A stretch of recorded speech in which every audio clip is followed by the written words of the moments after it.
Pokemon Go was once the closest we came to achieving world peace, but now, due to many curveballs thrown at us by the developers, it's tougher than ever to catch them all.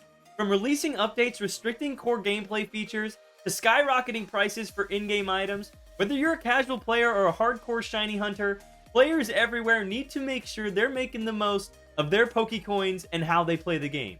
Rest assured, you've came to the right place. I've been playing Pokemon Go literally since it first released, and today I'll share with you my best advice for not only getting the biggest bang for your buck, but also how to play Pokemon Go in the most efficient ways possible. In this video, I'll first show you how to maximize the value when using in-game currency, then we'll dive into the most efficient methods for playing the game's main features, and finally, the cherry on top, I'll share some insider info on how the pros play to save money and become true Pokemon masters. What's up, y'all? It's the one and only Mr. Dr. Professor Titan, and as mentioned, I've been playing Pokemon Go since it first released in 2016. With that, I also make videos to enhance your Pokemon adventure. If you don't mind leaving a like on this video, subscribing to the channel along with helpful resources, I make TCG unboxing videos and some awesome video game content, so make sure you don't miss out on any of the action because I'm releasing new Pokemon videos every week. I also do want to quickly mention that all the methods discussed in this video are really what I have found to be the best ways to save money while playing Pokemon Go. Of course, you can play the game in whatever way you'd like. I just recommend making sure you have fun with it. Make sure you're having a blast. Now let's first look at how to maximize the value of your PokeCoin.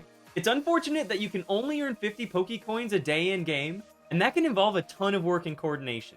On top of that, if you live in a rural area or a location not near a gym, it can become near impossible to get any PokeCoins at all. If you have to purchase PokeCoins, I recommend purchasing the bundle you feel most comfortable with for the way you play. Personally, I find that the bundle for 1200 coins works best for me since I do utilize a lot of PokeCoins over time, and compared to the other bundles, I feel like this price for the amount you get is the best option. When looking into what items I need to purchase, I think of them as a tiered system based on importance. First, there are the items that I feel as if are the top priority to maximizing your gameplay. These items are remote raid passes, item storage increases, and Pokemon storage increases. Especially if you're just starting out or getting back into playing, these are the three purchases I believe will greatly set you up for success in the future. Since the default amounts for storage are so low, these can really stunt your gameplay and ultimately end up in you not being able to catch any new Pokemon or acquire new items unless you spend money. For remote raid passes, they are pretty self-explanatory as they allow you to participate in remote raids, which involve catching the most powerful Pokemon along with the best odds for catching a shiny. The next tier involves the items that can be acquired in other ways or may still have some use to them, but they're not a top priority. These items include incubators, lures, and premium battle passes. All do have quality benefits, and you may need to purchase a few here and there based on what you are trying to achieve. But if you do buy them, I recommend checking if there is a limited time box deal going on that will allow you to not only get the items you need, but some extra items too if it shows to be a better deal. The last tier of items are the items that I really don't think you ever need to purchase. These include Pokeballs, incense, star pieces, and other items I didn't discuss. Since they are frequently available in other ways, I do not recommend spending your PokeCoins on them unless they are additional items for a limited time box deal you find good enough to purchase. Now that we discussed the best ways to utilize your PokeCoins, let's talk about the most efficient ways to play the core gameplay features of Pokemon Go. The first involves some patience as you actually want to wait to evolve your Pokemon if the Pokemon can evolve multiple times. Let's say you have a Charmander and you can finally evolve it into a Charmeleon to register it in your Pokedex since you have 25 candies. If you evolve it now, it will then take 100 more candies to evolve it into a Charizard. With the game now being out for multiple years, you can potentially find a Charmeleon down the line pretty easily, so you don't end up wasting those 25 candies. From there, you can wait to catch a Charmeleon, and then you have the same amount of candies as before to continue building up your amount to 100 candies to get that beautiful Charizard. The next is to build up teams to face raids with based on the Pokemon you are facing. The last thing you want to do is waste your raid pass, ultimately lose the money that you paid for since you did not beat the raid boss.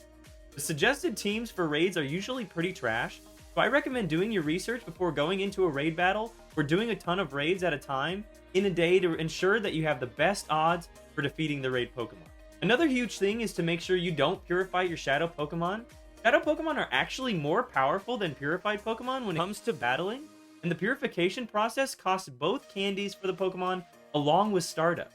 If you do purify your Pokemon, I recommend waiting until you have research tasks that specifically say you need to purify a certain amount of Pokemon.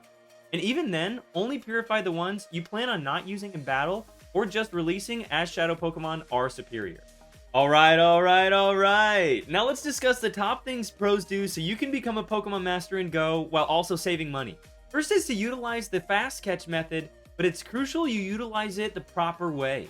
If you do not know what the fast catch method is, you just hold down like you are swiping on the barrier Pokeball icon while using your other finger to throw a Pokeball at a wild Pokemon.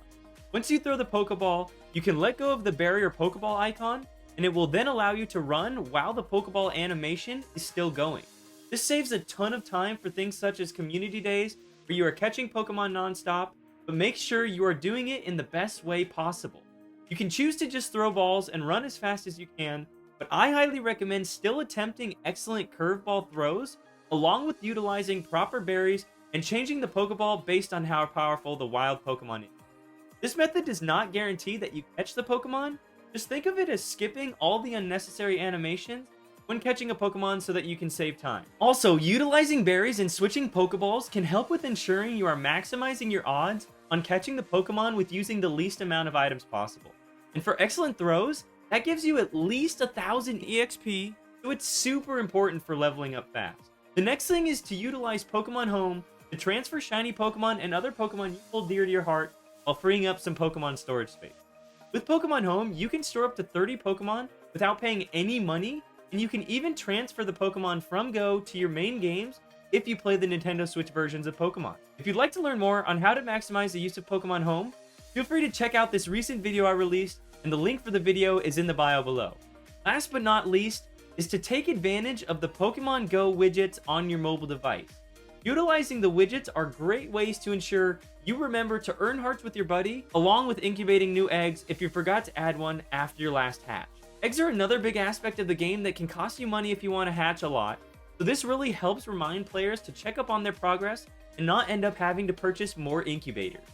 Thanks so much for watching the video, y'all. I truly hope that you learned something new. Again, if you don't mind, please support the channel by leaving a like, subscribing to the channel, at Mr. Dr. Professor Titan. I'll be popping out new Pokemon videos every single week, so make sure to stay tuned and maybe you'll learn something new.